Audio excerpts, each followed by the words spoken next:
Hi everyone, in front of me I've got Moto E22i and let me share with you how to allow unknown sources on this device. So let's start with opening the settings, and here we have to find the section called apps. It should be at the top. Now let's tap on special app access and localize install unknown apps. And as you can see here, we've got the list of apps which are allowed or not allowed, just like in my case to install some content. And of course you can change it, just tap on the app and tap on the switcher. After getting back, you can see that the Chrome is right now allowed to install something, and of course it works the same with all other apps on this list.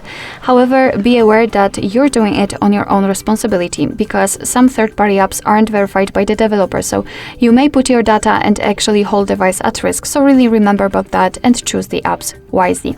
Of course, you can always remove previously granted permissions, just tap on the app and tap on the switcher again.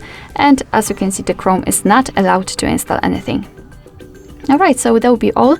Thank you so much for watching. I hope that this video was helpful, and if it was, please hit the subscribe button and leave the thumbs up.